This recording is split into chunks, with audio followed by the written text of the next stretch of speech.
Welcome to Unprofessional Movie Discussion. And today we'll be discussing Alien Covenant.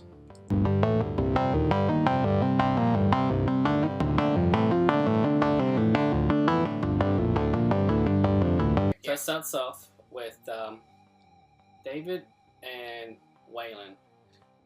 Yes, when he was first created and being tested by Wayland himself. And then we see how quick David was starting to learn about humans and everything.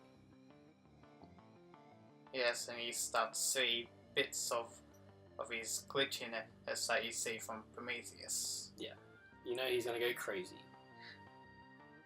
Like the android in Alien did. Yeah. But So, a different kind of crazy. Yeah. So then it cuts to the Covenant, the ship. It's a cool, like, big, massive ship. I think it's like the biggest ship I've seen in the Alien franchise. Yeah, it was a pretty big ship. Yeah, there's a whole crew, basically colonists, going to this planet that they discovered is habitable for humans to terraform in a new planet. Now they've got a crew which is consisted completely of couples, and you've got the android which is walking around making sure things are fine during the course, which is still got a good 7 years to reach their destination from where they currently are. So it cuts to someone that looks like David, but it's not. This one's called Walter, and he's much more more of a simple android. Yes, he's a lot more simpler for design, so he's not able to do things like think for himself and create for himself. He's basically an assistant android. Yeah. And he does not have his own personality. Exactly. And then, well, they had to recharge the ship. These things come out, and then this weird solar storm hits the ship, malfunctions some stuff, and then 16 of the crew members get woken up. Yes. Because of the malfunction.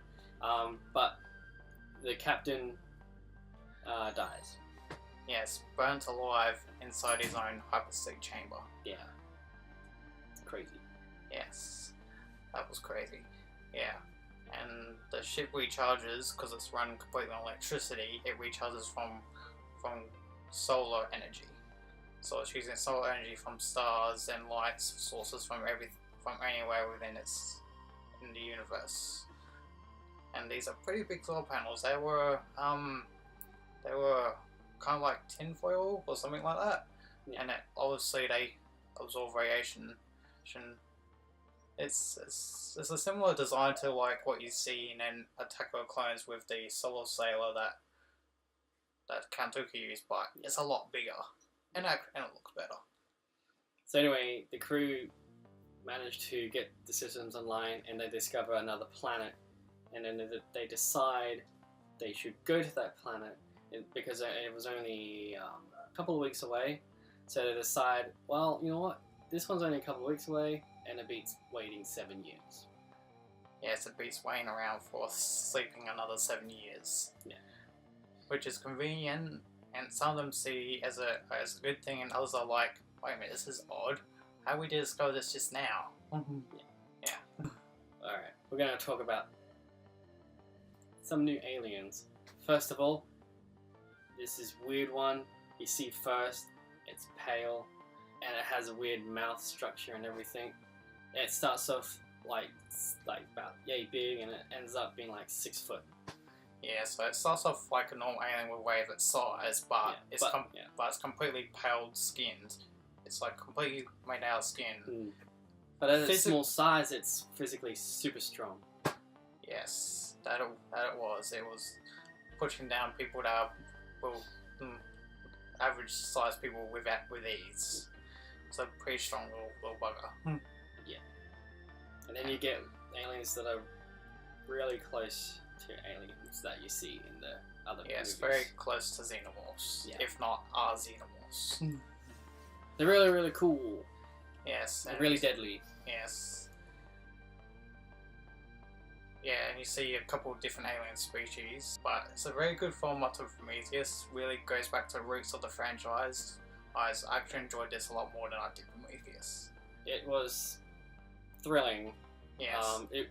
There wasn't much of a jump scare kind of thing. It was like sort of more intense thriller.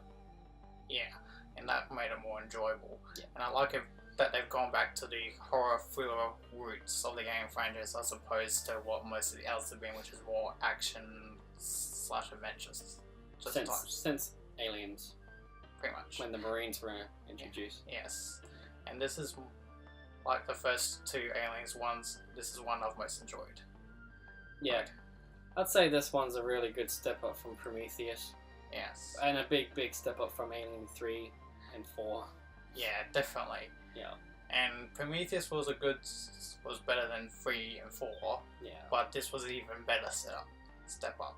It's very good. And what really Scott is planning to do with the franchise sticking it around, I'm actually enjoying where he's heading with it. And it definitely sets up what's going to happen. Rating.